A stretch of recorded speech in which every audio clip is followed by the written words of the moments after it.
Was the notice of the meeting published? Mr. President, yes, it was. Okay.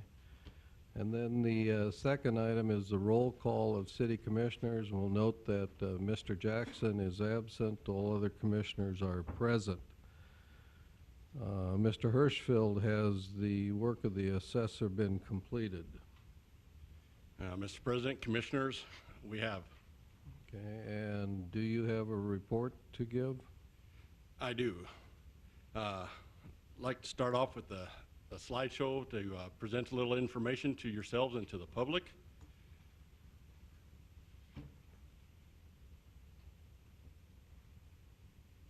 On this slide here, I took a small segment of the Dickinson residential marketplace. This represents ranch-style houses with 900 to 1,200 square feet of gross living area. It reflects the variability that we see in the market, the variance, most of that being seasonal, summer being the high market, the winter typically being the low. And this line down here, this is the marketing time. So when people say, oh, I see a lot more yard signs or for sale signs, well, you certainly may, because typical marketing is at a month. And in the first quarter, the winter month, we're up there closer to 3 months worth of time. So there's more inventory available. And as we get here into 2014 into 2015, we see declining prices. Everybody knows oil's been going down. There's a little fear in the market that this is going to continue. However, if we look back historically, the market goes down every winter, and that's just the winter holiday season. It's colder. You're at your family, celebrating the holidays. You're not thinking about moving. This here is the exact same data, and it's how the assessing department and the state of North Dakota looks at the market. We're required to average the properties throughout the year. We can't trend. We're aware of what's going on, certainly, but when we look at properties and what the market's doing, we see since 2010, these houses have continued to go up, and they did so last year as well. Give a 3% bump to all residential houses. As we can see with this segment, they had closer to a 12% growth, and it's almost linear. I mean, it's just about 12% year after year. The gold bars here, that represents the number of sales during that time period. So we're seeing a similar number of sales annually. This here's the 2013 sales, all cities throughout the city, or all sales throughout the city of Dickinson. Our low-end affordable housing, if you will, had a very small representation. The predominant sales were in the $225,000 to $270,000 range, with strong representation at the $175,000 to $225,000, and then on up from that. But as we get into 2014, we have even fewer sales on the low end. The $225,000 to $275,000 range still has the largest number of sales in that price range, but now the strata just above it has more, and as we get out here, we're seeing more houses in excess of that $500,000 range, somewhere we've never had many sales at. This is very difficult to see this, and I apologize. This here is basically the nuts and bolts of what the state tax department's concerned about. I'm going to have to pull up my own personal copy here too so I can see that. But we show highs, means, and lows and totals of land values, improvement values for sales, total values for the number of sales. This data here shows the low ratio and the high ratio of the properties of their assessed value compared to their sale price. And then what is our mean, or our average? And this one here is the median. That's what the state is looking at. They require us to be between 90 and 100%. We fell just below that, and that's what prompted that 3% increase to our residential properties this year. The other data here is all statistical. The COD, the COV, they like to see below 15 and below 20. Price-related differential of 0.98 to 1.03 is considered good. And then the smaller the bias is, the better. We see we have very little bias in our market right now, or at least in our data. Following the 3% bump, our median now falls just above tolerances. We didn't push values to the high end. We know this market's volatile and it may go down, so we've been keeping it just within that low end. This property here is one individual 1970s metal building. And I apologize that it's not showing up the values on the screen as well. It certainly does on my paper here. But this here line represents the taxes that this building has paid over the year since 2000, while the yellow line reflects the valuation. We can see that there's very little change in taxes up until 2008 or 9. There was a decrease of taxes here. I'm not entirely sure why. That was prior to, well, value and taxes. That was prior to my coming to the city of Dickinson. And then following the boom cycle of 10 and 11, we see the increase in the value of the property going up significantly, and taxes have a little bit too, but I want to point out that in 2013 here, I'm sorry, the taxes were $4,600 and they were $4,200 in 2000. That's not a lot of increase over these years. And this here is one single 1980s residential house showing the same data. The taxes paid by the homeowner here throughout the years, which has gone down here over the past 3 or 4 years, as compared to the valuation, which has continued to increase steadily over time. Here's the mill rates for the city of Dickinson. Here's the total mills paid by the homeowners and the property owners here in Dickinson. We see that the mill rate has gone down steadily, and in particular here, the city, which started off at, I believe that's 138, and it's now down to 49. So the city has been very responsible, in my opinion, in its budget and the mills that it's been levied against it. And this slide here just shows a comparison of Dickinson and the large cities in North Dakota. Here's Dickinson here. Our total mill levy is 238, where it was, the 2014 was, and the city share of that was 49.86. That is the lowest in the state, excepting for Williston, whose values I would say are probably higher on a per unit basis than ours are. And gentlemen, that concludes my presentation. Do you have any questions? Thank you. Are there any comments or questions for the assessor? Okay, there's no comments or questions for the assessor. This is the point where we open the meeting and any individual can come to the podium and address the commissioners. If you think your value of your property is in error, now's your opportunity to come and make your point. So just, if you'd like to, just come to the podium, state your name, and we'll hear your comments.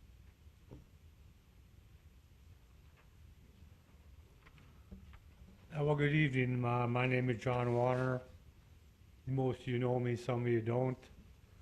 I'm the guy who put this piece of paper by everybody.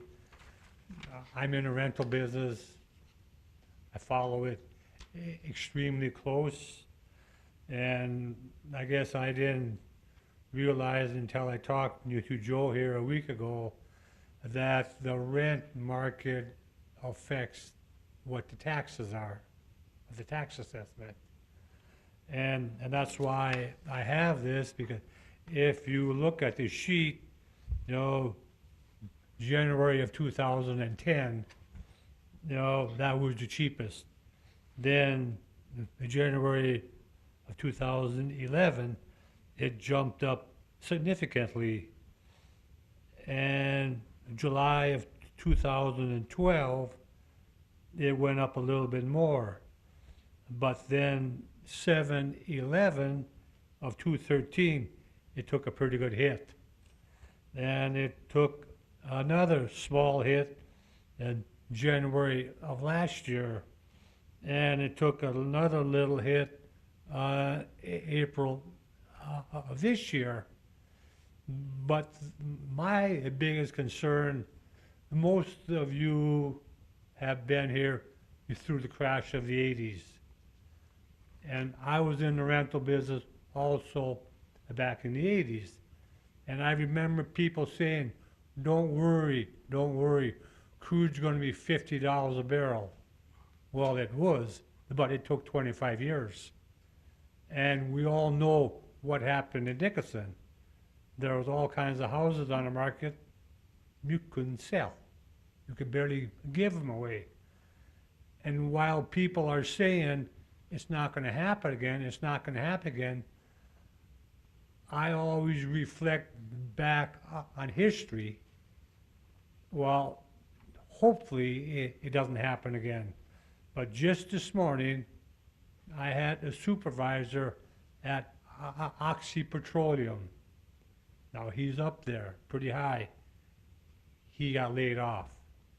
And there isn't a week goes by where I don't get a call from a renter.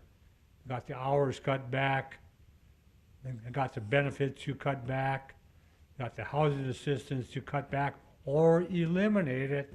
You know, and it went from one guy, he went from 70, 75 hours a week, to 40 hours a week. And I'm pretty flexible with my renters because if I have a good one, I want to keep them and I work with them on the rent. But my concern is with taxable valuation going up and the oil industry going down, how long is it going to take? And when is it going to stop? And that's my major concern. Like I said, I went through this back in the 80s, and I could just see the same thing happening.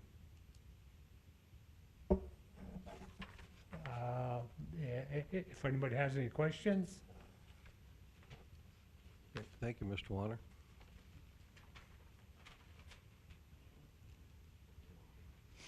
Gentlemen, Dean Summers, my property is at 905 Park Avenue. It's a house that was built in 1955. And the 2010 assessment on it, full and true value, was $131,000. Today, 2015, $219,600 is the true and full. That's 5 years, and it's up $78,600 by my calculations. And the most recent, 14 to 15, was $7,500. I think this is kind of unconscionable, personally. You know, I think that you're gouging the taxpayers. There's been no improvements to the property. I venture to say if I were to try to sell that property today, there's no way in hell I would get $219,000 for it.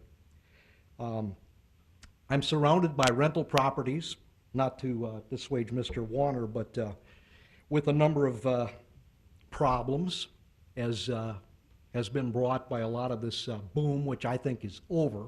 And I think the sooner we come to realization that this is done and get ourselves reined in, the better off we're going to be. We've had numerous calls to police, trash and garbage floating around. You know, it's not improving the property. These neighbors are actually downgrading and causing degradation to the property and its value. So, you know, I think you folks need to understand that the values are going down, this boom is over, and regardless of what people optimistically would like to think, it's gone.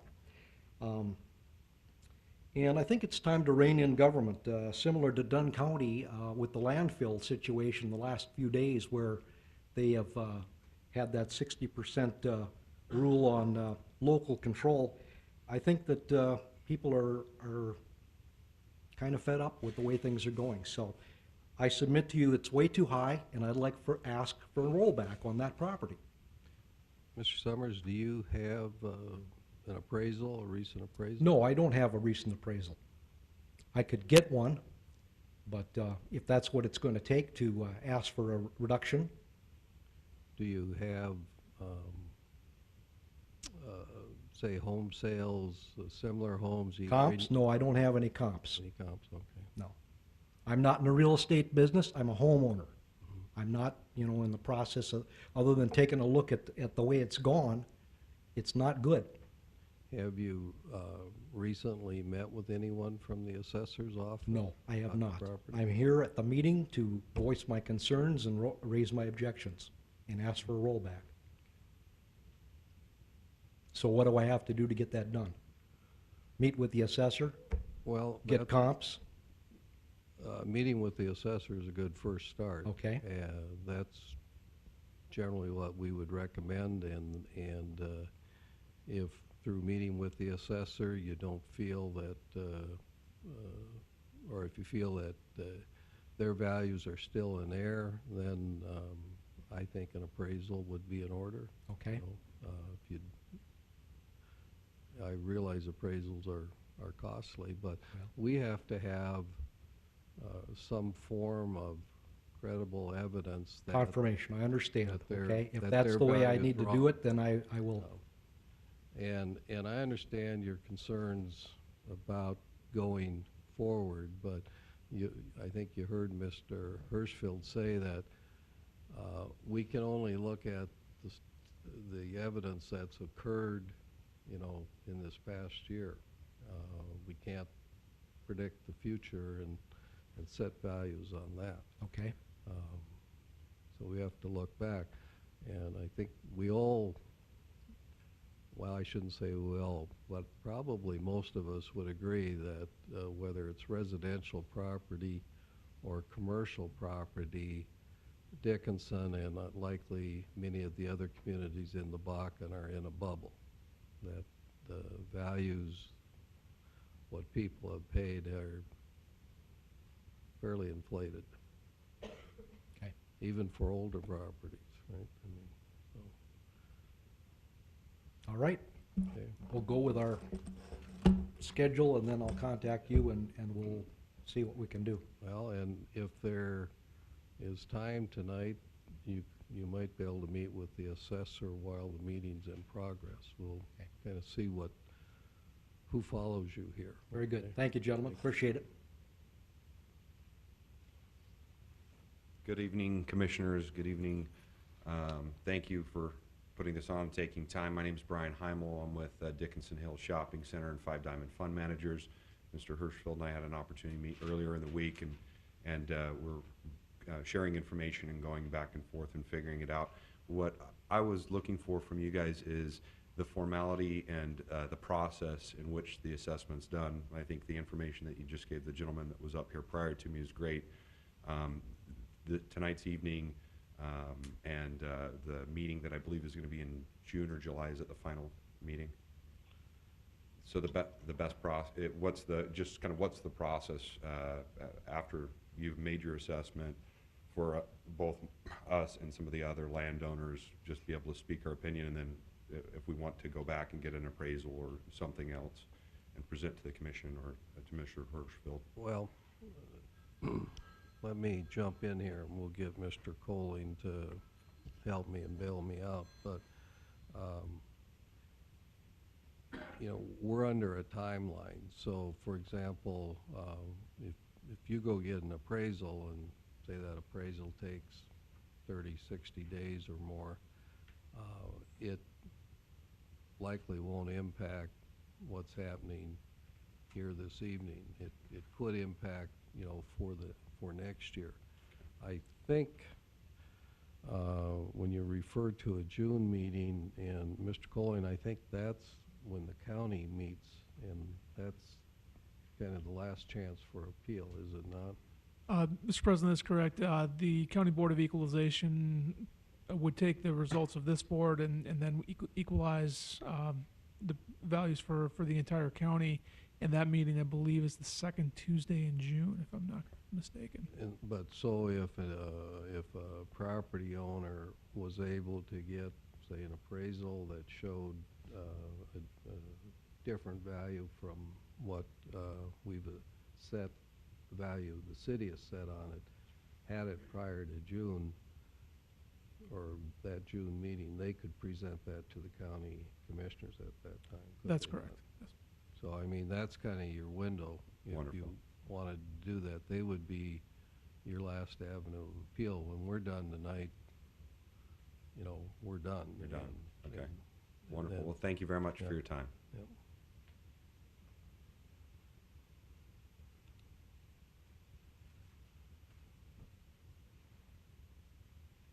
Gentlemen, my name's Keith Hushka. I own Precision Machine on the north side of town. We're between Walmart and the Saks Motors new property. And I realize everybody in here owns some property or they wouldn't be here, including you all too. I was surprised to see how much increase that there was on a parcel of properties that combined to make Precision Machine. There's 4 buildings and a number of pieces that were put together to provide that piece of property. But I want to just read you the summary of this, that the assessed values of all those pieces of property last year in 14 were 1.771 million. The assessed values of those properties today that I'm bringing you this paper to read off of is 2.777. That's an increase to me as an individual of $1,006,000 in 1 year. Some of these documents show realistic value increases where there's buildings on the parcels of land. Some of them are just parcels of land. There's a parcel that has no building on it. Last year was 12,000. This year is 74,000. And I have 3 more of the exact scenario. One went from 2,400 to 16,000 in 1 year. There's 500, 600, 700% increase on land with no buildings on it. And in most cases, no utilities running through it. I realize that it's in a prime location. Could be my fortune if these places were sold. It certainly would be my fortune if they were sold for these values. I'd be up here buying food for everybody. That's not the case. I think this needs to be taken a look at, particularly on a one-by-one basis, but those numbers are just too much to let go. Mr. Hushka, have you met with the city assessor? No. Okay. The question that I would have off the bat would be the Vanguard firm that was used to assess these numbers. Were they checked with anyone? Was there 2 sources of information that were compared? Where do they get their means of coming off with those kinds of numbers? Well, a representative from Vanguard is here, actually. I think it's company president. And he's set up in the back of the room. If you haven't met with him, you could take a few minutes now and meet with him and ask those questions to him directly and have conversation with him. Okay, I'll do that. And- Well, I hope I'm brought some enlightenment to it, because these numbers are pretty staggering. Well, I realize they are, and we've seen some pretty staggering sales of commercial properties in the last couple of years, too, so. Yeah, I won't disagree with that. Yeah, I've seen it too. But, you know, I can't speak to your particular property, but Mr. Ayler, he'll wave his hand back there, but he spoke to me prior to the meeting, said he's set up, and he's, you know, willing to discuss the commercial. He only does commercial property, so he's willing to discuss your particular property. Okay. And you're free to go do that now while the meeting is still in progress, and then you're free to come back and talk some We'll more. do that. Thank Okay? you. Thank you.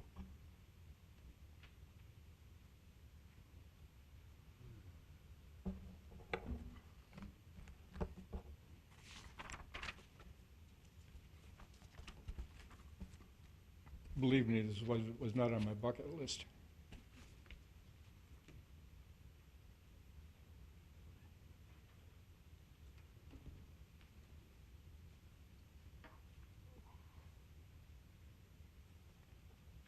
Rod Lamblum, 1400 block of First Avenue East.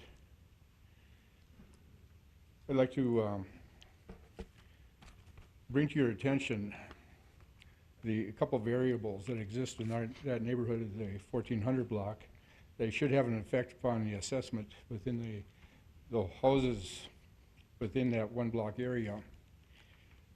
As you well know, Candlewood Motor Inn opened its doors here a couple weeks ago, and it backdoors itself as a commercial activity to an R1 residence. And in doing so, it has a direct effect upon the value of those investments, those housing investments that exist. As you can see, we have straight-on shots, you have corner shots, and even the one down the bottom there would show one from my front door that on the line of sight through the trees there, that we have a pretty ominous situation. And then the back side of the motel itself and how it affects or relates to the backyard of a few houses over there. The next page, and I do use this for comparison, is that there was a buffer zone previously to the construction of an area that had trees that went all the way down the block that protected the residential integrity of the homes in that area from any commercial activity. The concern we have is that the valuation of those homes diminishes just based on site. It's like having a power line going right underneath your house or your farm. It diminishes the value, and the comparable sales are directly affected to everybody down that whole street. Believe that the rise or the increase in the assessment is probably unwarranted at this point because of that. The second item that is of concern is that on either side of me at 1458 and 1482 First Avenue East, they have two mini man camps. On any given night, we can have 3 to 6 to 7 vehicles parked out there. Again, we're losing the integrity of the single-family residence. It becomes not only a problem of vision and identity to the area, but parking and the nature of a family residence or neighborhood is duly affected. Based on those, we have basically a conflict of land uses, namely because the city did not provide for a transition zone when they approved or let the motel itself be constructed in such a way. Also, and now is the interpretation, but my investigation is that the motel unit itself does not meet code.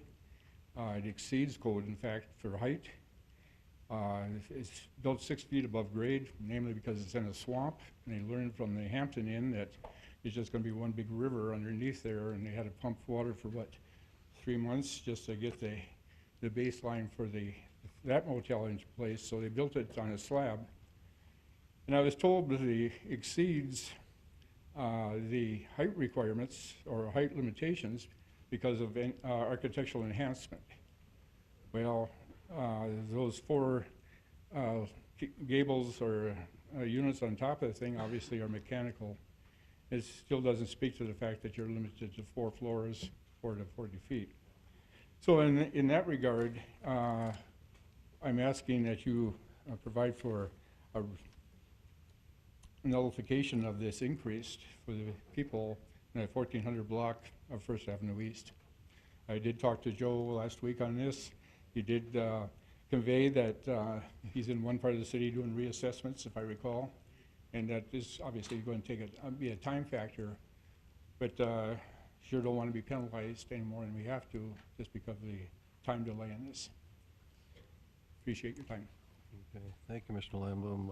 Mr. Hirschfield, if Mr. Lamblum talked to you last week, do you have anything to say to this issue? He did speak to me, Mr. President. I did convey to him that in the market that we have that continues to go up, as that slide we had, and then the previous slide that showed the variance, it's difficult to try and extrapolate any obsolescence that may have occurred to this property. We are looking for data for that. I mean, I'm always looking for data. I don't want to arbitrarily pull a number out, put 10% on the houses directly behind the Candlewood, and then, you know, what do you do for the ones that are near that? I mean, the trees were removed along that whole stretch. Is there something that should be given for that? You know, has that changed the aesthetic beauty of that neighborhood? I'm always looking for solid data instead of just arbitrary, and that was what I conveyed, that we are keeping an eye on this. We are trying to find data to support any adjustment that we may make. Have there been any recent sales in that neighborhood? I believe there were some sales across the street, and then I know on the on Second Avenue, I believe there was a sale or two. Nothing that I'm aware of directly on that side of the There street. was the one next to us at 1458 changed hands here last fall. So they were, you know, that's the one with the 6 rigs out in front. But again, you know, we got those mini man camps thrown into the mix on this thing too. So, and it's no different from my neighborhood, obviously, to somebody else's. But it is something that, you know, I know there's an ordinance about having 4 unrelated individuals in a house, but the enforcement part of it, obviously, I've sat on that side and understand, you know, the enforcement problem, but I'm not sure it's up to the neighbors to, you know, to raise all those concerns at that one time.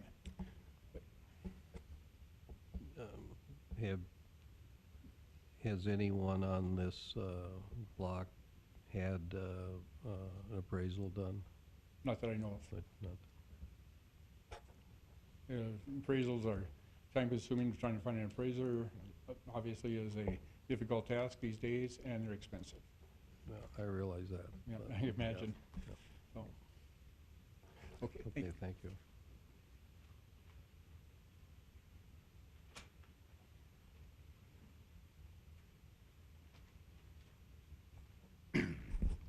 I'm Pat Carroll. I'm also a homeowner. I'm at 306 Second Avenue Southwest. My brother built a basement house in 1955, 60 years ago. I bought the house in 1979 and built up in 79. Well, 3 years ago, I got kicked up $10,000. Last year, I got kicked up $10,000. This year, $10,300. My true value is $293 now. $293,300. I think you're $100,000 off. I've been in that house 35 years now. Did anybody come over and look at it? I was in that tornado zone too. Everybody that was in that tornado zone should have had some kind of consideration. I've still got a wreck yard. I had 9 40-foot trees taken over in that tornado, and my true value keeps going up. Something wrong. I talked to you last fall. You said you'd come and look. I didn't see you.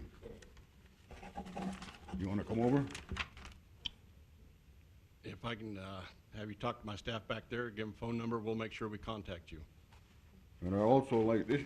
This used to be a good area, but it isn't anymore. The city's not keeping up with their inspections or nothing. Everything is going to hell. Terrible, terrible area right now. They built a twin home across the street. I suppose that's the reason I got kicked up. They can't sell that home. It's the location. Location and age of all the homes around it. It's an old area of town.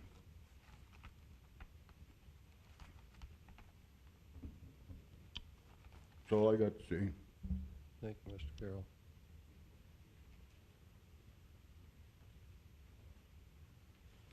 I'm Randy Ulmer. I have property at 1200 25th Avenue East. It used to be the Morningside Trailer Court, and I refinished it and started the business up again. And since 2011, the property value was $5,000 on that 5 acres. property value since then has increased to $764,000 this year. I don't understand, the uniqueness of this property. Doesn't allow me to put in big RVs or big trailer houses because of lot sizes. At that time, when that trailer court was laid out, it had 29 lots. For 14 by 65s, that was the biggest trailer house that was in there. Now I'm down to 22 lots, and I have RVs on them. And I still can't meet code with spacing with the fire department and everything else. But my property values, I don't understand why they're going up so fast and so quick. Last year, they were 157,000. They went to 761,000. I talked to the assessor this morning, or right after dinner, and he did adjust for some land usage that ain't there, that's uninhabitable to use, over an acre of the 5, and he did lower it by 100,000. But I still think that's way over. How can property values go up that much in 1 year? I understand property values and taxes have to be paid, and I'm willing to pay my share. But when my property taxes go up over 700-some% in 1 year, it's ridiculous. Totally. What's the I name of can't your, even get the city to fix the road. what's the name of your business, sir? R&A lot rental. It used to be Morningside Trailer Court. Okay.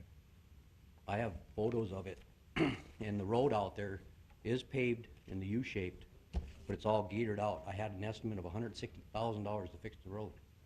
I can't get the city to fix 2 potholes that have been in the road for 3 weeks that we have to zigzag around to get up to the property, because they're this deep and people are tearing their front shields off their cars and stuff. I had them 3 days to put 2 cones on the road so that people could see them at night. And there are barriers down there in that creek. If you rolled off that one edge, you'd drop in there like this. Your car would flip over. I can't even get them to come out and look at putting a barrier up so that if somebody slid off the road in icy conditions, they wouldn't roll their car into the creek. 9th comes up to the top of 25th. I've asked about a stop sign, because people just come flying down 9th and turn on 25th. When we've got traffic coming from the RV park, they don't even yield. I can't seem to get the city out there. They plow the streets, they come to the top of the hill, turn on 9th, and go up 9th. They don't even come up to the RV park. I have to call them and get them to come back to open the road up so my people can get out. I don't know why my taxes are going so high when I can't even get the services I need. I've talked to the assessor, and he can come down 100,000, that's it. Like I said, my taxes were 157, now they're over 700,000. You reduce them to 604,000? Your valuation was 157. That was in 2014. Right. For Not- 2015, it's yeah. 700 and, You said your taxes were. well, Yeah. 761,000 is The assessed. valuation. Right. Well, Mr. Hirschfield, we've heard a couple of examples already of some fairly significant increases in commercial valuations, and last year we had some pretty big increases. What are you and Vanguard seeing in the market that is causing some of these to take these large jumps? What? Certainly, Mr. President. We're all aware of the large amount of construction that we've had in the city of Dickinson. I am the primary commercial appraiser here for the city, and spend a lot of time working on the new construction. By spending my time putting the new structures on, we weren't able to keep up and do the studies for the land values. So land values have lagged, and have lagged greatly. We were aware of that. Shortly after I got here, that was part of the reason that we contracted with Vanguard, was to help correct some of the land prices, to also bring equality to this market. If well, with that slideshow, I mean, we do the same things for commercial. The ratio analysis that we did for commercial this year had us at 78%. The last several years, that would require a minimum of a 12% increase to all commercial properties to get them within tolerance. Right. Within those properties, apartments and metal buildings, which had the most appeal, may have been increasing at 50% a year, while restaurants and other properties may have been going up 5%. However, we were giving equal increases to all of them, and that wasn't equitable, which triggered having Vanguard come out. So we have several properties like this one here that may have been undervalued for quite a while and now have what we consider an equitable value for the market for 2014. Knowing that things may be changing currently, that's what we feel to be a fair value for 2014. Some of those properties increased significantly, and especially the ones that were vacant lots. They don't have a structure to have value come off of. They carried the brunt of that increase and show tremendous increases because of that. How much land is involved here? Well, there's a 5 acres, but only 4.1 is probably usable. The rest of it's a slope and down into the creek where there's swamp. And I talked to him, Vanguard, about this, and he reassessed, and he came down 100,000. But the lots, like I'm saying, are unique. He was comparing it to Heartland Camp on the Hart or whatever, which sold and was bought during the boom, the beginning of the boom, with prices with whatever per lot, and that's what he was telling me he was basing on. Well, the way these lots are set up, they were set up for the biggest trailer house, which was 14 by 65 back in 1980. I can't stretch the lots and make them any bigger than they are because of the layout of the land. So uniqueness to this property, it fits RVs right now, but the RVs are gonna leave. I mean, they're just temporary. I have to go back and put trailer houses in there. Where am I gonna find 14 or 16, by 60-foot trailer houses unless they're special order, unless I go to older trailer houses? Or if I put double wides in, then I'm gonna have to take 3 or 4 lots to put a double wide in, or a modular home. And this is what I was trying to explain. This land, to me, is not $700,000 land. Back in 2010, it was 5,000. I understand in 2013, it was still 5,000. From 2013 to 14, it went up to 157,000, which was significant, and I didn't say a word because I have a business there now. But to go from 157,000 to 761,000 in 1 year, to me, that's totally uncalled for. That's, for the size of the property and the money I've had to stick into it to help the infrastructure by allowing RVs to come. I didn't want to do this business, but the need for it was there, and I had to stick infrastructure and everything into it, my own money. Now I'm paying this kind of taxes for my value. I understand property's gone up, value's gone up. I understand all that, but I can't understand this much all at one time. That's my whole speech. I mean, to me, I think this value of this land is probably about 300,000. I don't have an assessed value. I don't have a appraisal, but I'm gonna say, I'm willing to pay taxes on 300,000, but not 760-some thousand. That to me is totally ridiculous. So this property is essentially land that's carrying this value. You don't have structures on it, I don't have structures on it right, at all. They're all rental you're- properties It's your that are sitting on it. renters that are on that. Right. Mr. President, he was here today. He spoke with Mr. Ayler. I was unable to sit in on that one. I can't speak to this very well.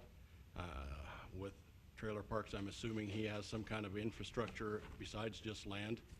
And then the other thing, and I won't delve into your finances on that, but is it able to generate income similar to what other mobile home parks were? I did discuss with Mr. Ayler, and I think it was near that. But I'm really not able to speak to this property as well as I would like at this time. We did talk about price, how much I'm charging per lot and how many units I have sitting in there and everything else. To me, that's, I'm paying federal tax and state tax and I pay all that, and I pay city taxes and everything else. Do I have to get double taxed? I mean, I do pay my share of property taxes and so on and so forth, and I'm willing to pay my property taxes, but I want a service out of that too. Like I said, I can't get them to come out and fix 2 holes in the road. I have to put cones up. And I can't get them to put a barrier up so that if somebody slides off the road, they don't roll their car into a drainage ditch, because they built the road up this much, and it's just, you get 2 wheels off, you're not coming back. And I've talked to the city engineer and street department a couple times. Same with the stop sign on 10th, on 9th, coming up to 25th, on top of the hill. I don't get nobody out there to look. The only picture I got of my assessed value is a picture standing by my property line looking at the RV park. That's it. That's the only picture he had. He didn't have any pictures of walking around the facility or anything. I gave him a Google map picture that I Google Earth. Mr. Ayler, can you speak title to this property?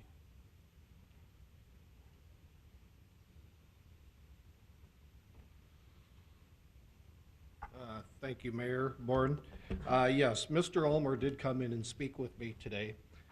We did have the property valued at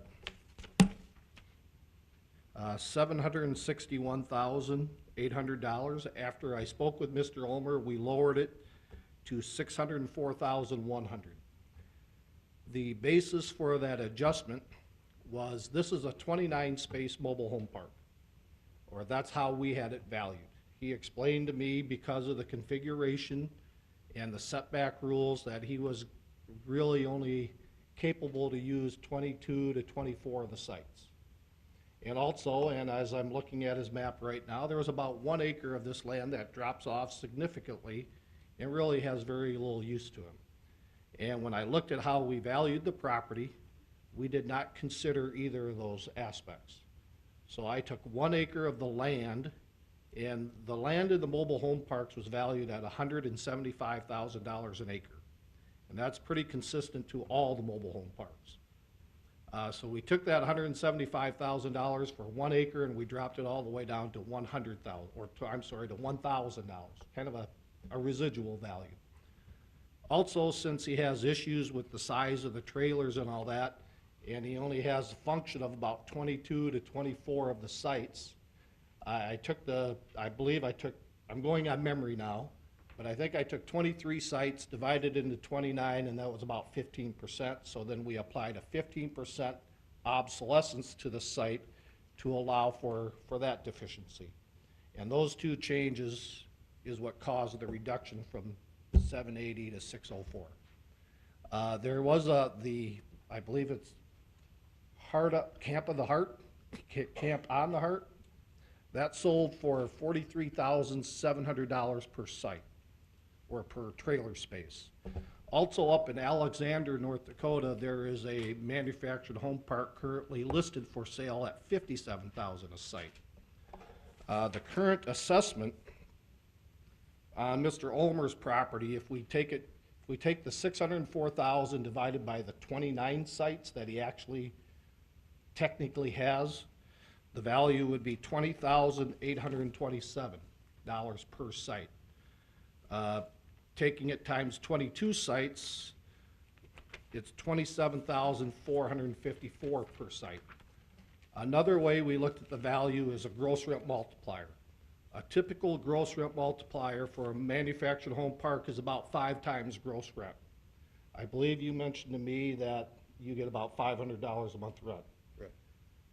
So if I take $500 a month times 12 months, that's $6,000 a year, times a gross rent multiplier of 5 would be, and this is just kind of a check of value. I would never use it to actually set a final value, but that indicates $30,000 per site. So his income confirms that the value, if anything, is on the conservative side. My whole concern here too is that you're valuing something on assessed that the lots are gonna be full all the time. When that's not the case. I have 4 empty lots right now. I mean, I have people fluctuating, coming and going all the time because of what's happening, the job market. Most of these people that come here to work the oil field came here with no place to live, so they bought RVs. I'm losing people all the time. I'm sure the rest of the RV parks are too. But to be penalized, I think I'm being penalized too hard. I agree that property values have increased, and my property has increased, but I've stuck a lot of time and money into it too. But on the second hand, I think this is way ridiculous, too ridiculous to go Would up you, this much in 1 year. would you agree that if I understood you correctly, 2010, 2011, you said the city had it valued at $5,000? Correct, there was nothing on the land, it was just bare, it wasn't usable, but I had my horses Wasn't being on it. used then? Huh? Okay. I had my horses on it, they were So grazing. it wasn't generating any income then? No, Okay. So, but the use has changed then? yes, drastically has changed, like I said, from 2013 to 2014, went to 157,000 from 5,000. So- And now it's going to 604,000. So we've seen really 2 major changes. One, the market for real estate has increased pretty dramatically here over the last 5 years or so, and you changed how you use the land. Correct. Correct, okay. Good. Anybody else have questions? President Johnson, I would. I just want to address the potholes that you mentioned. Mhm. When you created the mobile home park, did you put that road in yourself? No, it was put in by the mobile home park back in 80, 81. So is that a private road? No, right now it's considered city. It's The considered. road, 25th Avenue, all the way up to my property line is city, Yeah, but are the potholes on that road, or are they on the interior road? city road. They're on the 25th Street road? Yep. Okay, that's what I wanted to And clarify. same with that drainage ditch down there where the bank is, drop off into that creek. Okay, I've had a couple guys hanging front wheel off, and then I'd go down with my tractor and pull them back up on the road. It was really icy, and if they would've went any farther, they would've surely ended up on the roof in the creek. So, thank you. yep. Okay, thank you, Mr. Ulmer. Yep.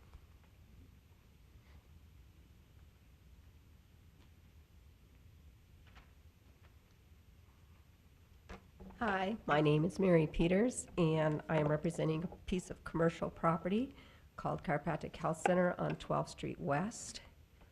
And like everyone else, my valuations went doubled, over 100%. Now, I am in full agreement with John Warner and everyone, or the people that have lived through the first oil boom. I think the big oil boom is over, maybe a little bit will come back. I am curious, where are you from? I'm originally from Northeast Colorado. Their jobs are gone. They're out of here. I think this valuation of properties is very premature. The city of Dickinson could end up like the city of Belfield after the last boom, and we know what happened there. I think that this year, the valuations are going down. We know there's a lot of businesses closing. We know a lot of people have lost their jobs already. Why do we have to suddenly put this in effect when the boom is over? Maybe a lot of you aren't aware, but when you have a dental or a chiropractic or a doctor's office, it doesn't matter what we raise the price on an adjustment. The insurance is only paying so much.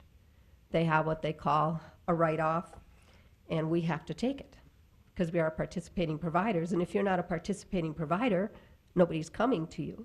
So we don't have the option of raising and passing it on to our patients. So I really think, listening to everyone, and I was shocked too when over 100% of my value, it was valued over 100%. My value in 2014, as everyone else said, it crept up. I don't need to give you all those details, but it was $282,500. Now it's $596,800, a change of $314,300. It says it may not raise your taxes, but I kind of think it will. It did before. And yes, my home went up too. I won't bring that one up, but I think we have to rein this in before we're in big problems here, because I don't think he understands the last oil bust. I know Mayor Johnson would. I know Cal would. I don't know if anybody else is old enough to. I know I had property back in '79 that we built, and in '90, when we left and we came back later, we barely got out what we put into it, and we were praying someone would buy it. That was 2 pieces of property we had. So it was down. Everybody knows the market stayed down for over 25 years. So I think all this is just premature. I don't think it should be put in yet this year. I think we should wait and see what this year brings, because we see how much it is changing since January in the city of Dickinson. You talk to your rental people. John Warner, people are leaving. He's got rentals open. We see that all the time. I guess as seeing a lot of patient bases, all of a sudden, there's a lot gone. So I truly feel that this is not equitable, and I don't know who needs to step in and help it out. I don't know where Vanguard is from, but I do know if you're from Denver, Colorado, because of the mountains, very desirable place to live. A lot of people don't think that way when they come to Dickinson, North Dakota. So I do hope, I don't know who can do something about this if we're dealing with strangers from another place. Did you meet with Vanguard? No, I will meet with them, but I felt we needed to show up here strong to let you guys know. As you saw, he only reduced that person's 100,000 on the valuation of his land. That's not much, because Wow. I agree with somebody else too. If they could sell theirs, I think it was Keith Hushka, if he could get 2 million, he's out of here. But I don't think we can get this anymore. Thank you. You're welcome. Ms. Peters? Yes. Why don't you spend some time with Mr. Ehlers back there, if you Okay. don't mind, and talk to him specifically about your property? But again, I'm gonna repeat something that Mr. Hirschfeld said at the beginning, and I said. By law, we can't look forward and say, oh, you know, here's what we think is going to happen. We're going to have another oil bust like we had back in the 80s. We can't look forward. We can only look back and see what commercial properties have recently been selling for. Now, one of the things that I'm having a hard time understanding is, I think, the comp ratio that we were looking at for commercial property was 78%. Is that right? That for 2014? The sales ratio study, yes. 78%? Correct. So we have to be at 90. It's what I find a little hard to understand is why some of these properties double when, you know, we have to go up roughly, say, 12 or 15% to get to the state level. Now, I know if some of these commercial properties haven't been looked at for some time, you know, that there's some catch-up involved, but do you think that's the case in most of these, that they just haven't been looked at? Mr. President, Commissioners, the last time a revaluation was done for the city of Dickinson was in 1999, in the year 2000, when that was changed. We've been working off of the characteristics of those properties since that time. So at that time, if a property was new or had been recently remodeled, it would be considered in above average condition. After 15 years, if nothing's happened to that property, it would now be in normal or possibly below normal condition, and vice versa. Something that maybe was in poor condition then may be in above average condition now. That creates inequity between properties and can cause there to be larger increases for some than for others. And that's independent of certain parts of the commercial market raising at a faster rate than others are. So I think what I'm hearing you saying then is there were likely commercial properties this year that didn't increase very much at all?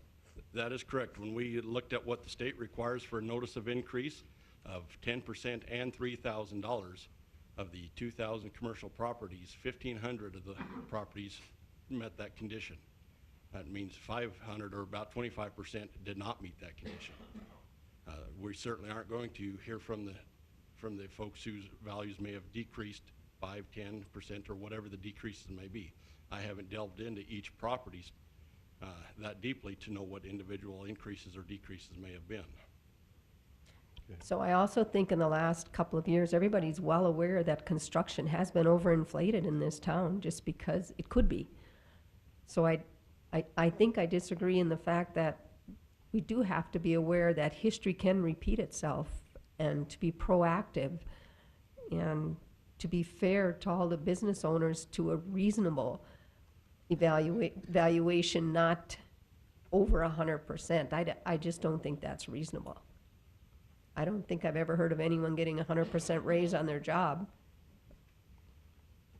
unless you were in Congress. But okay, thank you. No. Well, would you meet with Mr. Ehlers? Sure. Okay, thank you.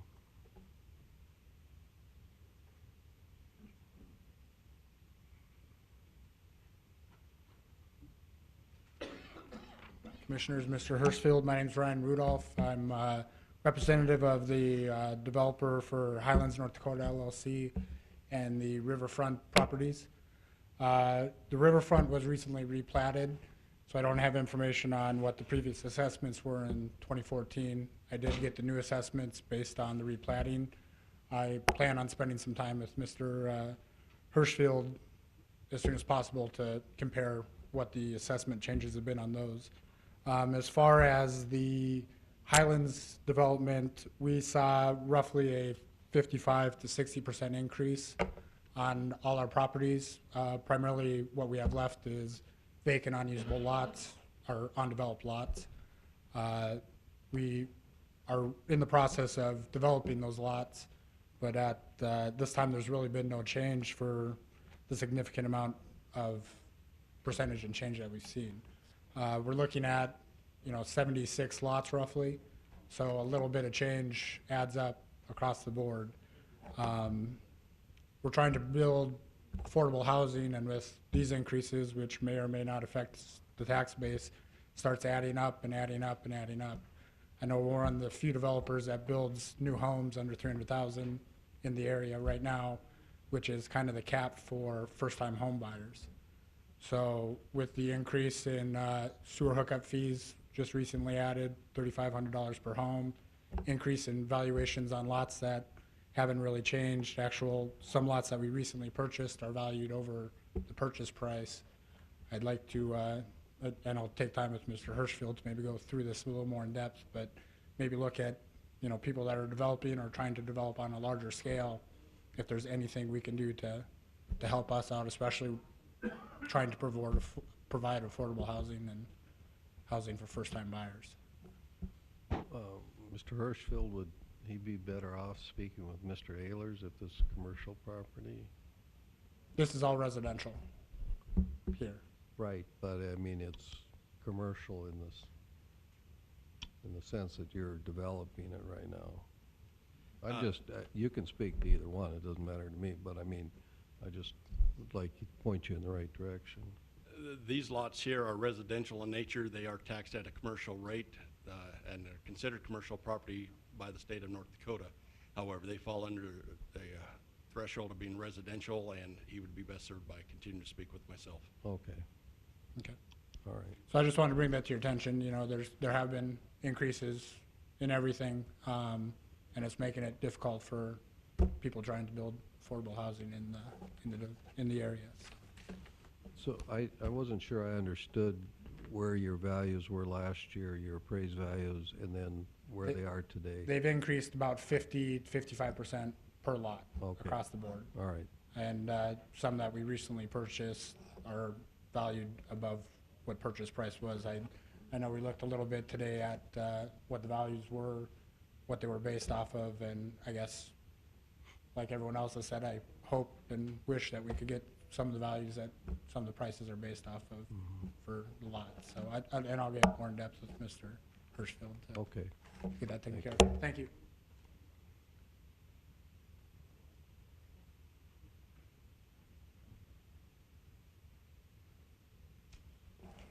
President Johnson, Commissioners, I'm glad I'm on this side this year. I'm Shirley Dukart. I'm a realtor from Home and Land Company, and I know my value is not what you assessed it at. Last year, we were raised from $102,000 to $324,600 for our condo building, Okay, yeah. What property? 623 State Avenue, Suite D. And we were okay with that, because that's what I could sell it for, is $324,600. This year, you went up another $102,000, so now we're at $426,600. I know I can't sell that. If anybody wants to buy it, we'll sell it today. The other one we bought, my partner and I bought another one beside us, and we haven't even taken possession of it yet. We bought it September 1st for $180,000, and we are honoring the old lease.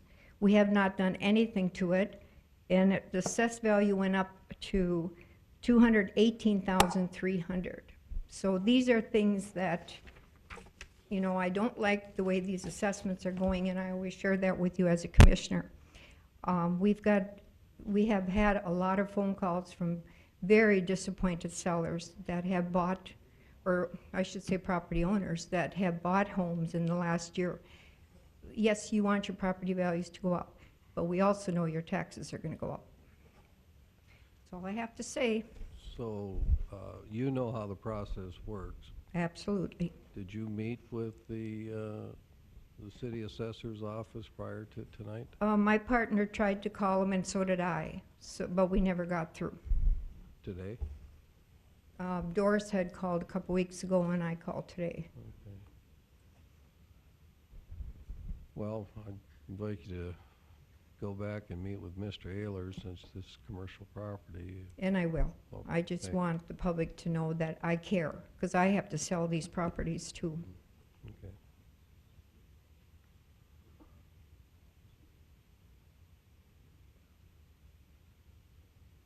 Anybody else?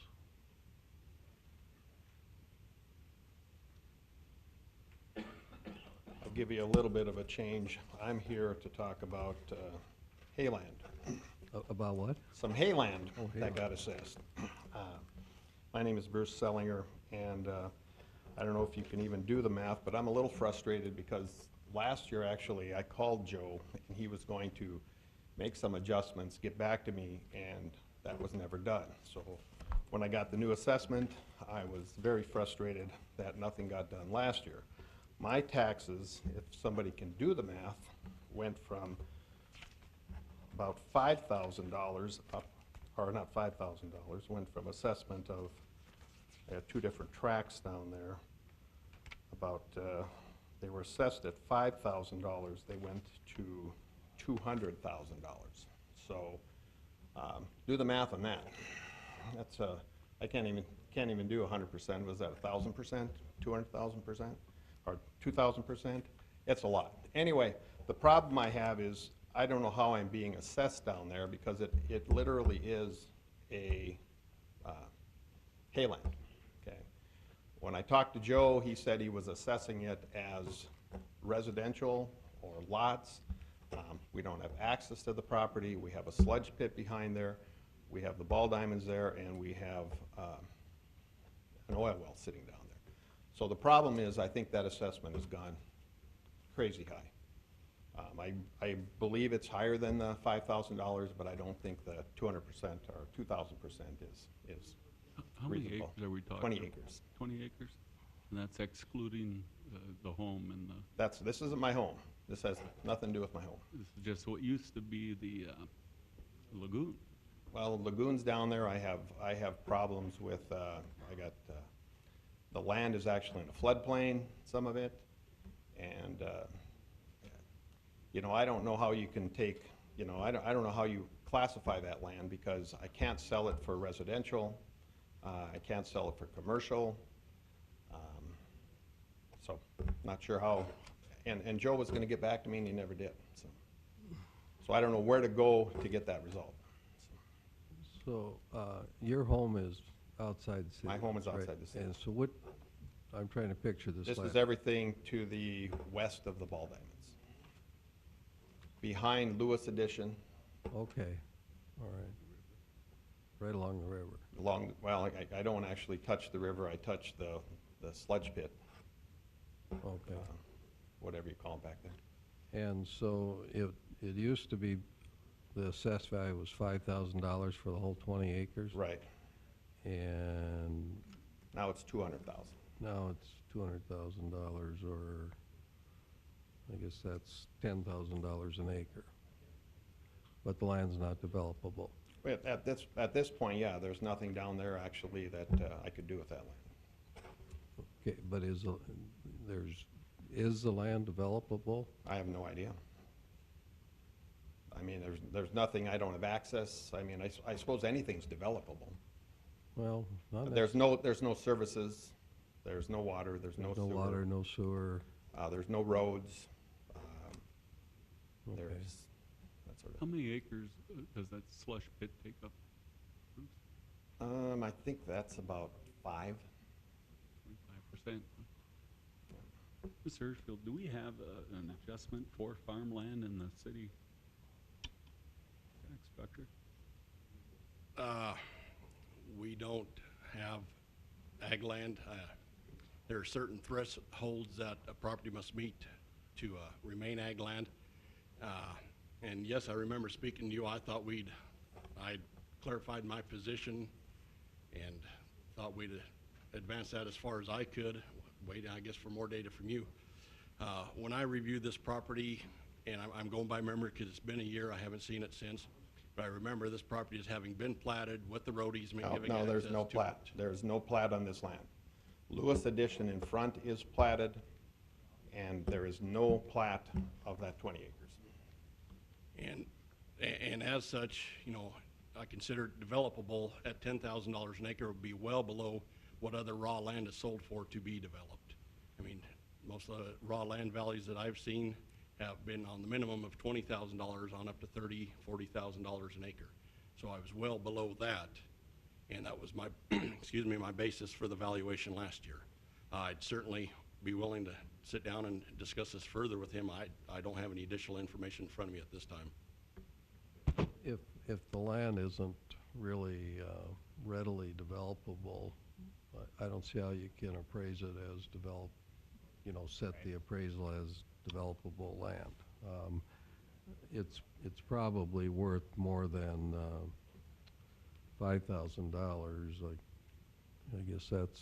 Oh, I agree, absolutely. That'd be $250 an acre. You'd probably get a lot of buyers at that, Yeah. but. I agree with you. And I don't have a problem with it being the value going up, but not. Right.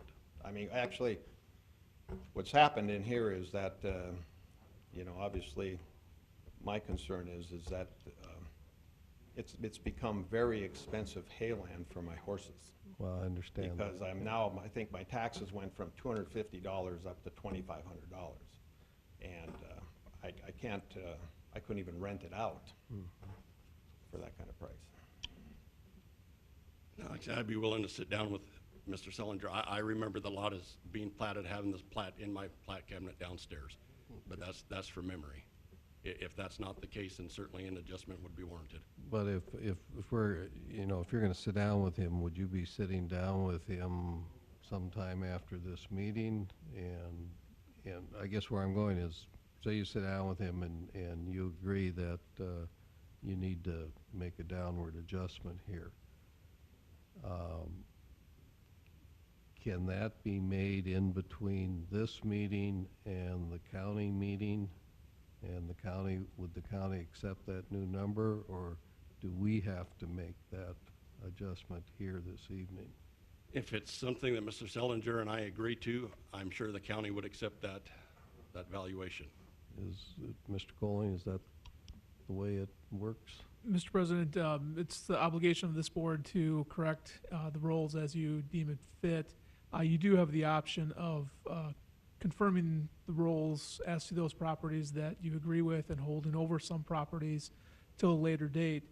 So that would be an option for you if this is a property you would like to reconsider the value on.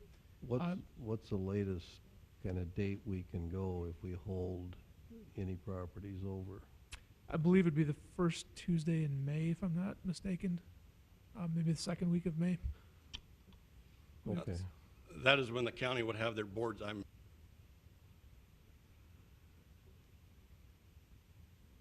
Well, I think this is, I'm just getting to my calendar.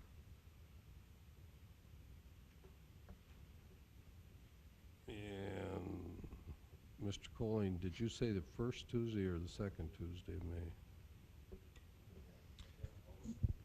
Mr. President, the County Board of Equalization is obligated to meet within the first 10 days of June. I believe they would like to have the city assessment rolls approximately a month in advance of when they would meet. So I think we would be looking at somewhere the week of May 4th. Okay.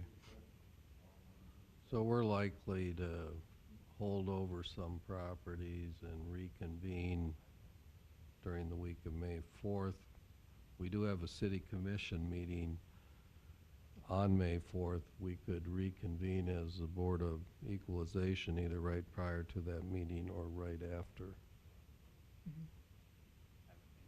Yeah, so unless someone comes up with a good reason not to, I'm just going to assume that we're going to do that. Okay, I'd be okay. so, I think this property is one that we would likely hold over. Okay. Should I meet with Joe then to Yes, figure that? yes, Okay, thank you. okay.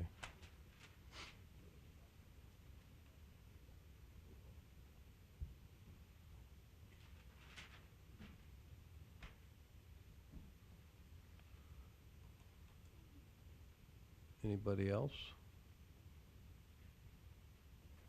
Sorry, Brian Heimel again, Dickinson Hill Shopping Center. I just would like to go on the record that I'd like to meet with Joe and the other gentleman from Vanguard after to try to create some type of a change in our assessment for the tax value for the property. Thank you. Okay. Mr. Cole, I'm going to ask another question here. If we don't specifically hold over a property and some other information comes available between, after tonight but prior to May 4th, or can we still act on that, or do we have to formally hold that over? The statute allows this board to adjourn from day to day until the work of the board is completed. So you would have the option, if you take it, to adjourn the meeting, allow the roles to be adjusted as Mr. Hirschfeld and the property owners determine, and then come back at May 4th or some other date and confirm the roles. Otherwise, we would really need to have a list of those properties that you would like to hold over and confirm the role as to the remaining properties. So if we don't formally close this meeting, we just hold it over, then we don't have to specifically list the properties we're, say, most interested in tonight holding over. In a sense, they all can be held over. They all can be held over, yes. Okay, that's probably going to be the best way to go, because, it's, unless you make a fairly compelling argument here tonight that you should be on the holdover list, and we don't hold you over and we adjourn the meeting, then you're out of luck till next year. If we don't formally adjourn the meeting but continue it, then if you're not capable of making that compelling case tonight, you need to acquire some other information that gives you a chance to acquire that, meet with Mr. Hirschfeld or Mr. Ayler or one of their associates and make your case, okay? So I think that's probably the direction we're going to go.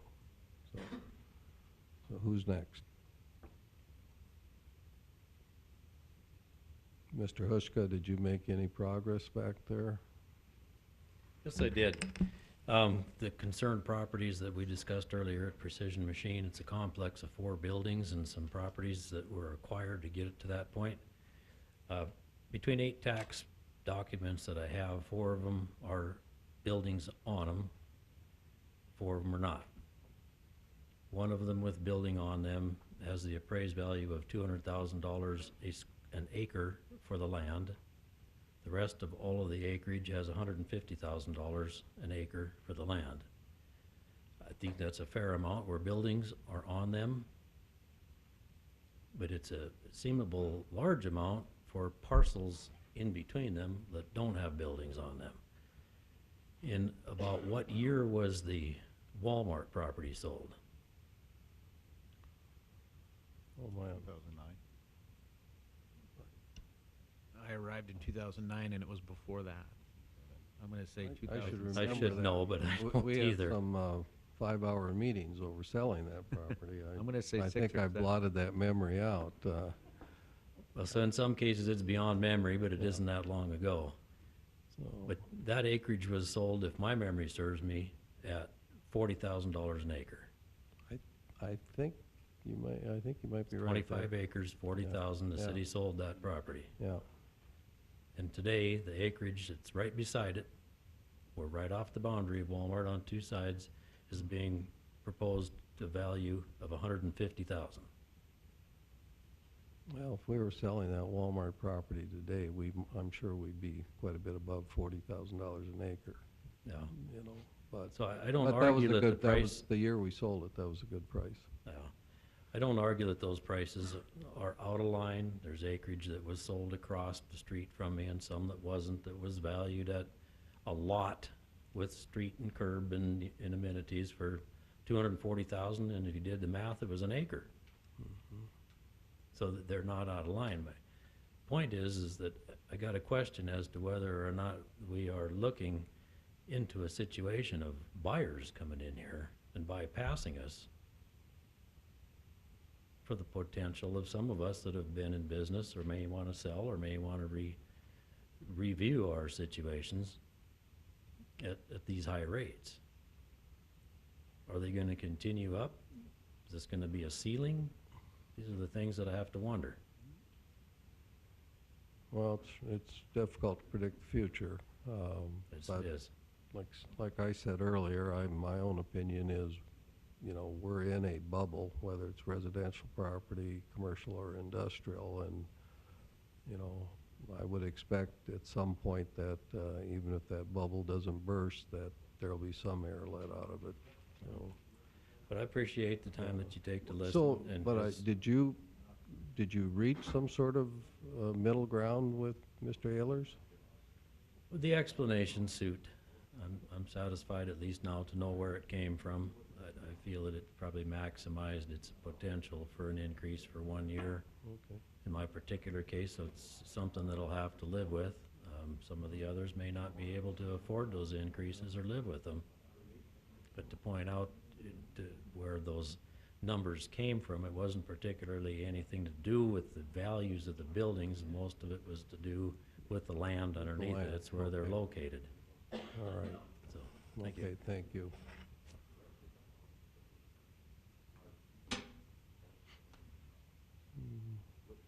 Mr. Ehlers?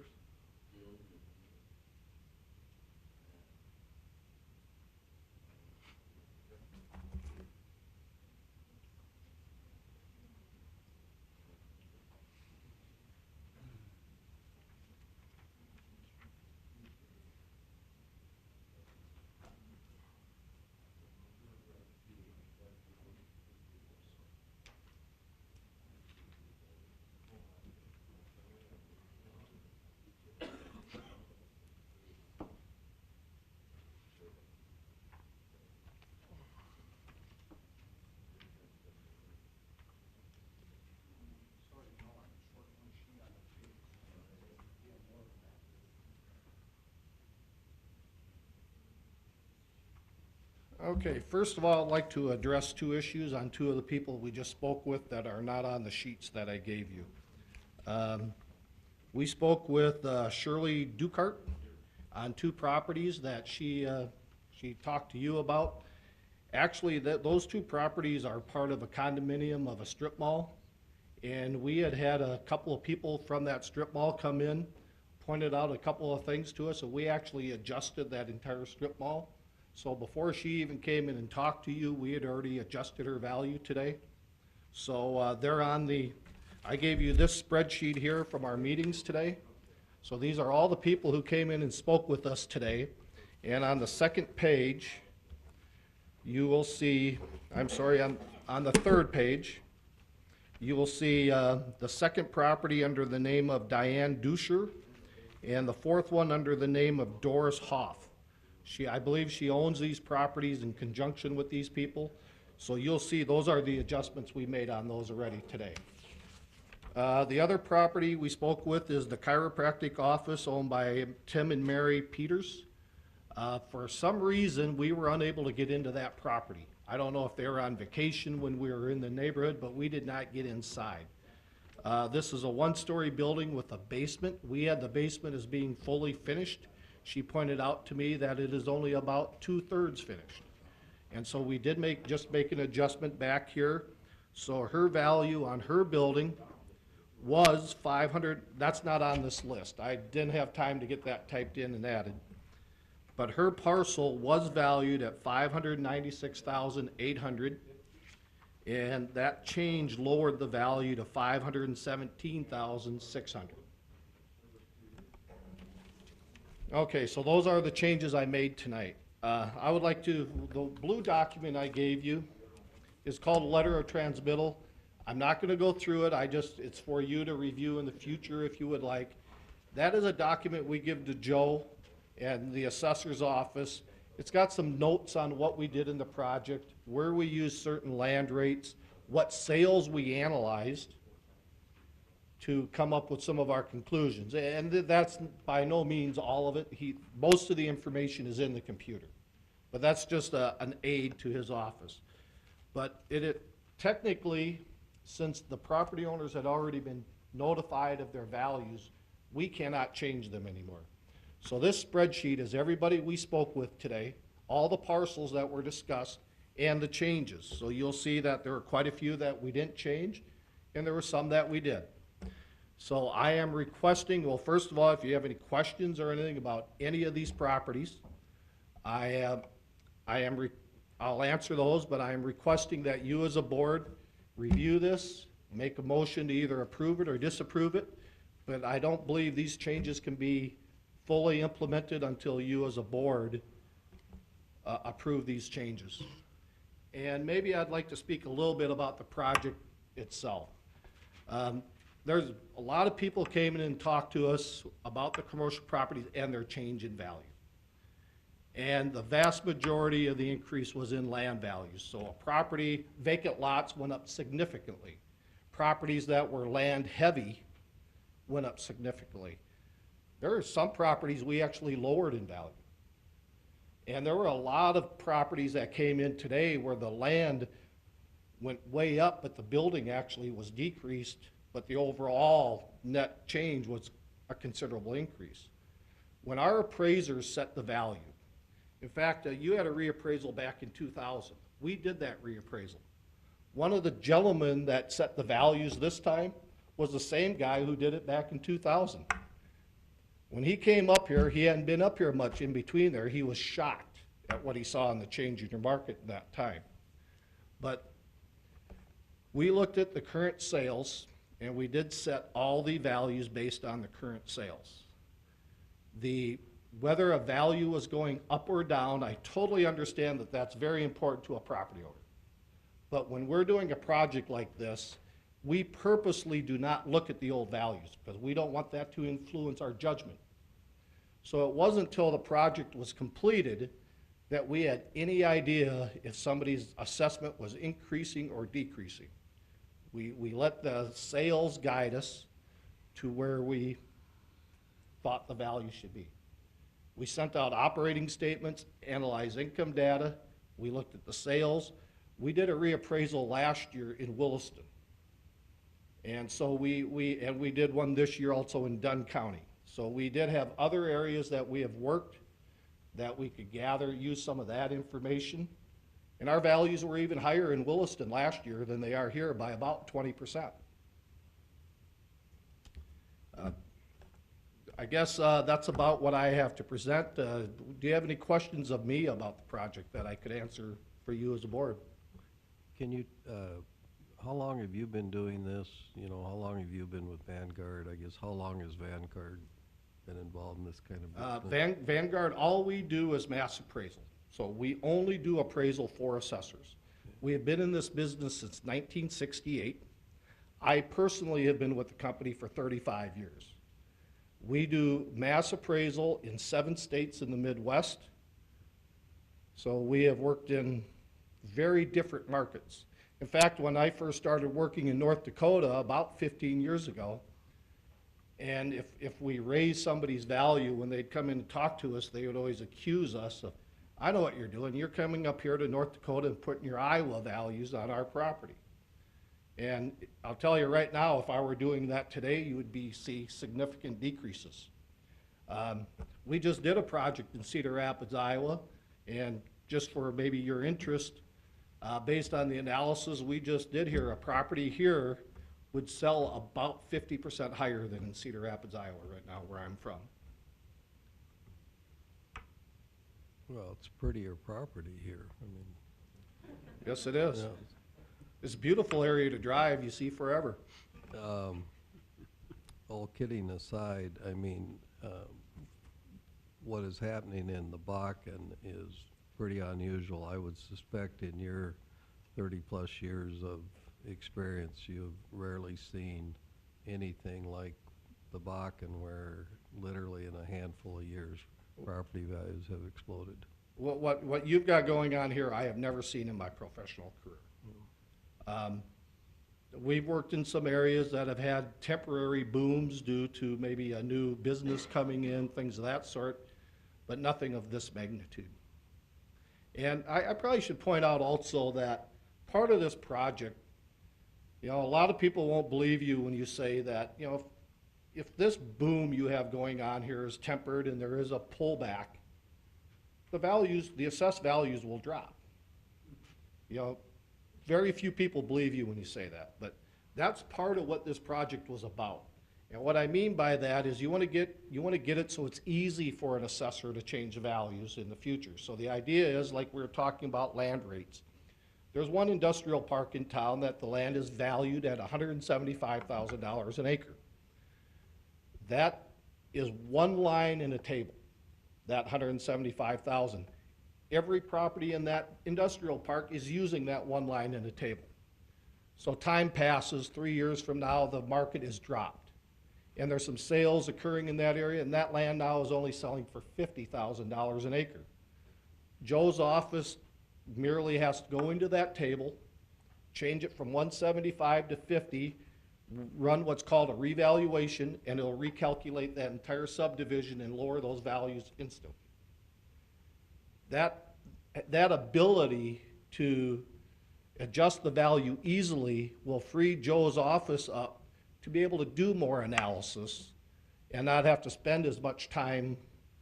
You know, if when you're doing things by hand or something like that, it takes a long time to go back and do all the calculations. When you can do it with the push of a button, that frees you up time to do more of the analysis. And we do not just leave after this project. We have had close ties with your assessor's office since the year 2000 when we did the last reappraisal.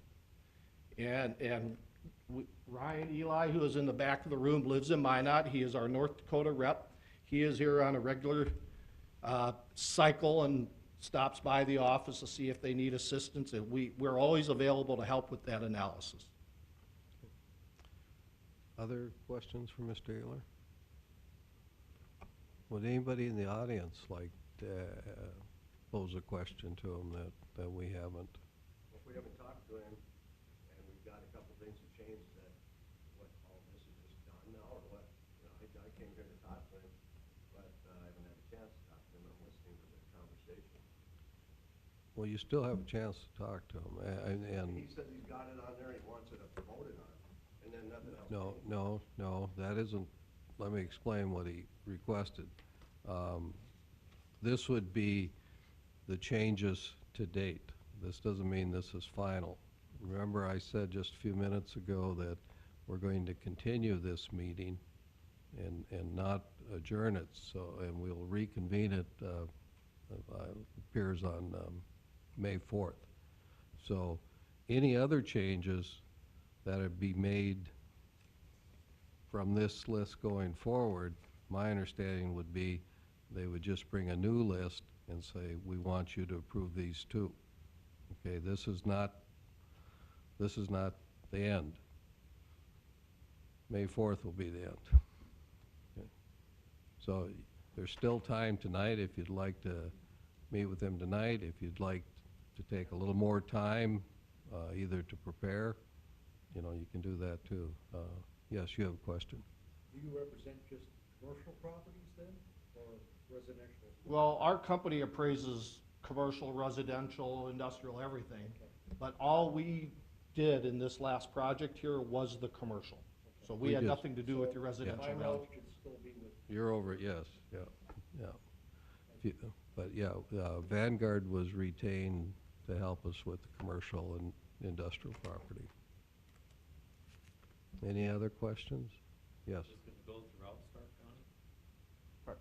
We did a revaluation in Stark County, boy, what year was it, Ryan? Any, 2008?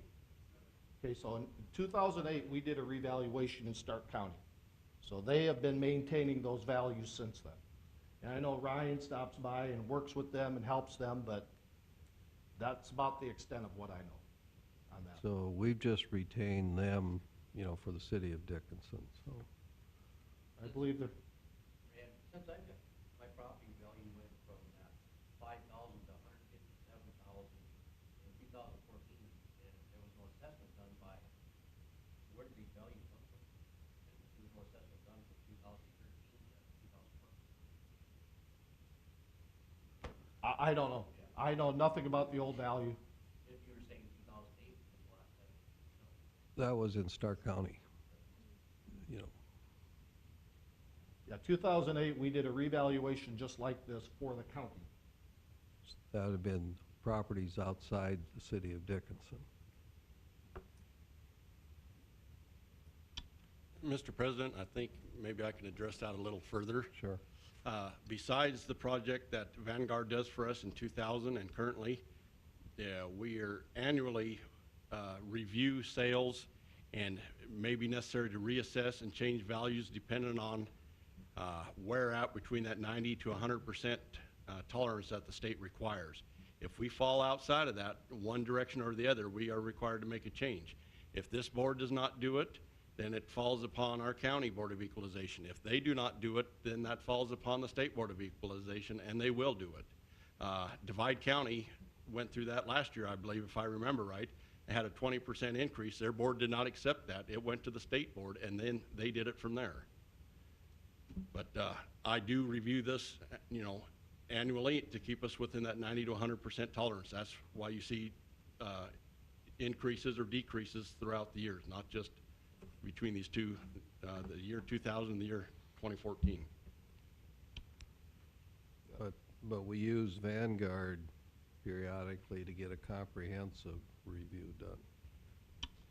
Is that- Absolutely. Mr. Ayler can speak to the project. From what I remember of his crew, he had 6 or 7 gentlemen up here initially that went through every property, or to the best that they could if they could get access. They were here several weeks, and then they had 2 appraisers that followed them up to do review. It's more than one assessor can do by himself, so that's why you hire a company like this. They can come in, look at everything all at once, and bring all the values to a current level and equalize those values. That's the intent and the purpose of this, my department, is to have equalized values.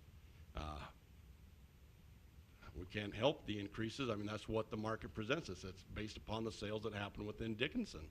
Right. Maybe a quick overlay of the project is about a year ago, we got a copy of all the parcels from the county. They were sent to our office in Cedar Rapids. We also got a copy of your GIS mapping system. So the first thing we do is in our office, we compare the lot size that they have on every parcel to the GIS to make sure that the land sizes are correct. Once we have that done, we call what's routing the property so that we can do them in a very orderly manner. And then, as Joe said, we sent the crew up. There were seven people that came up to inspect the properties. There were 15 people overall who worked on this project.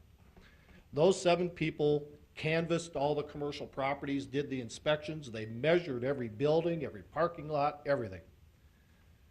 They then put all that information into the computer. They wrote detailed notes about the interiors of the building. We call them the data collectors. They were just gathering all the information. Once they were finished, then the two reviewers, who are certified general appraisers, came up. They analyzed all the sales, compared it to the information the first crew had gathered, and set benchmarks for setting value based on that comparison. Then once they set that benchmark, they apply those benchmarks to every property. The goal of the project like this is not only to arrive at market value, to make sure everybody is very equitable and that it's done in a very systematic manner. So we didn't get into every property. So a couple of the people today that came in, we had some interior errors on those we didn't get into. Found one data input error where we meant to put $59,500 as a negative adjustment for our land, and it only got put in at $59,50. That owner came in, we found that adjustment, that error, we corrected it. You know, we are human, we do make mistakes, but that's part of why we do these hearings, to try to catch those errors. All right, well, thank you. We'll let you go back to your table, and meet with you right now? is there anyone else that wants to speak to us at this time?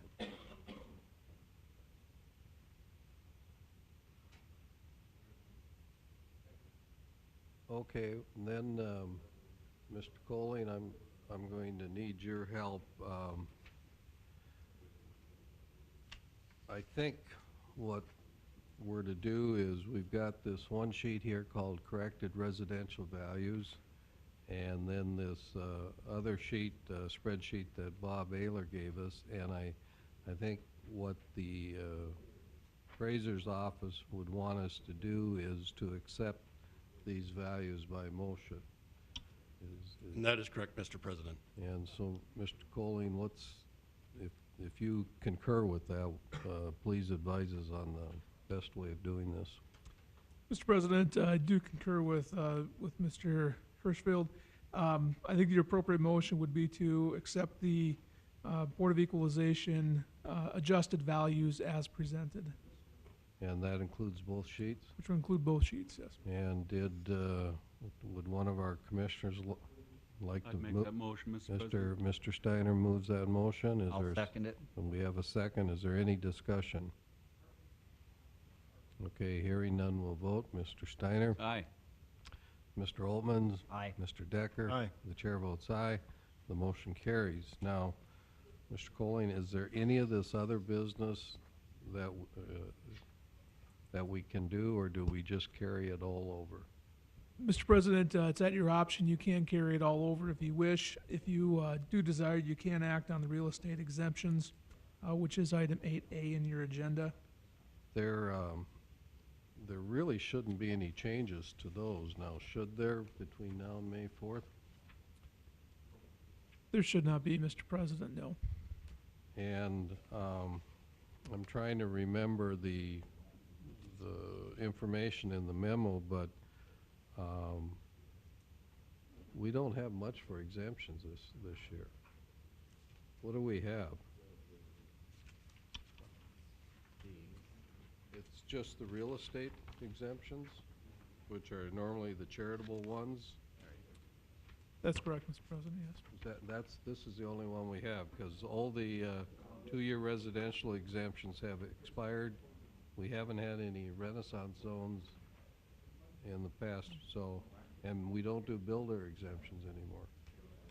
All right, so all we need is a motion to accept the 2015 real estate property tax exemptions.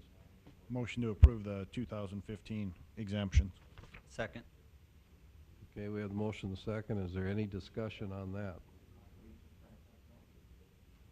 Hearing none, we'll vote. Mr. Decker? Aye. Mr. Altman? Aye. Mr. Steiner? Aye. Chair votes aye. So that motion carries. There would be no other action that we would take then.